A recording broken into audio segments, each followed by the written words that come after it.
বা এরা দল বদল করতে পারে। দুর্ভাগ্যবশত গোটা তৃণমূল দলটা উঠে যেতে বসেছে পিসি ভাইপোর লড়াইয়ের মধ্যে দিয়ে। সেইখান থেকে সংবাদ মাধ্যম চোখ ঘোরানোর জন্য এই ধরনের প্রচার করছে। কোথাকার কোন ছিন্নমূল নেতা যারা খায় না মাথায় দেয়, তাদের বিবৃতি নিয়ে এসে তারা দাবি করছে যে অমুক অমুকরা তারা যেতে পারে। কারা কে, কোথা থেকে খবর পেলেন, কে আপনাদেরকে দিলেন? ছিন্নমূল নেতার তার নিজেদেরই স্ট্যাটাস নেই, তারা অন্য দলের জনপ্রতিনিধি, নির্বাচিত জনপ্রতিনিধিদের নিয়ে খবর করছেন। আমরা আমাদের পক্ষ থেকে শুধু এইটুকু বলতে পারি যে গতকাল বা গত পরশু উত্তরবঙ্গের এমএলএদের নিয়ে যে বিভ্রান্তিকর খবর প্রচার করা হয়েছে, তার আমরা তীব্র বিরোধিতা করছি। শুধু বিরোধিতা করা নয়, আপনাদের মনে আছে যে ভয় দেখিয়ে বা অন্যান্য কারণ, লোভ, পদ ইত্যাদি ইত্যাদি নানা কারণ নানাজন বলেন, কিন্তু ভারতীয় জনতা পার্টির উত্তরবঙ্গ, দক্ষিণবঙ্গের বিধায়করা, তাদের বিক্রি হবার কোনো জায়গা নেই। এবং উত্তরবঙ্গের ক্ষেত্রে বলে রাখি যে উত্তরবঙ্গের একজন বিধায়ক তৃণমূল কংগ্রেসে গিয়ে পরবর্তীকালে তিনি সেই দলের মধ্যেকার দমবন্ধকর পরিস্থিতির কারণে তিনি নিজে আবার ফিরে চলে আসেন। ফলে স্বাভাবিকভাবেই এখনো যারা পদ্ম প্রতীকে জয়ী হয়ে ওই দলের মধ্যে আছেন, বিধানসভার অভ্যন্তরে পিতৃ পরিচয় দিতে পারেন না, তারাও যে খুব একটা সুখে আছেন বলে আমরা জানি না বা আমাদের মনে হয় না।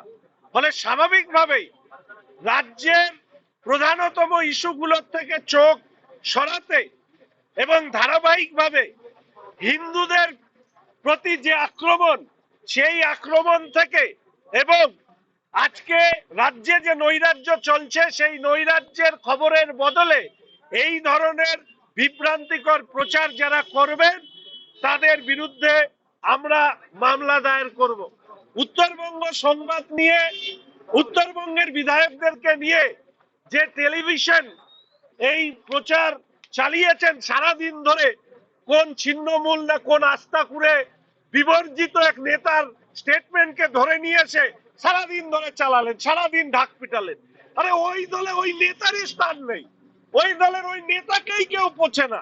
ওই দলে ওই নেতাকে শহরে জিতেছেন নাকি কর্পোরেশন, পৌরসভায়, সেখানে ওখানকার মানুষ ঘিরে ধরে।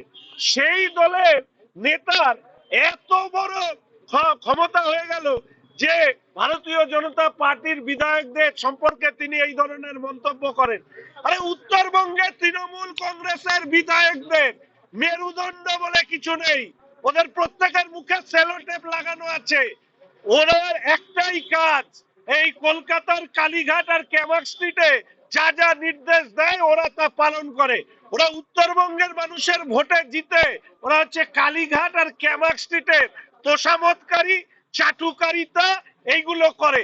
ফলে উত্তরবঙ্গের এই ধরনের তৃণমূল কংগ্রেসের ছিন্নমূল নেতা, আস্তাকুড়ে বিবর্জিত নেতাদের খবর দিয়ে টিভি বা অন্যান্য যারা সংবাদ গরম করছেন তাদেরকে বলি, আজকে আমার সাথে সৌরনীল আছে, আমরা কলকাতা হাইকোর্টে এই চ্যানেলের বিরুদ্ধে মামলা দায়ের করছি। এর আগেও আরেকজন বিধায়ক করেছে।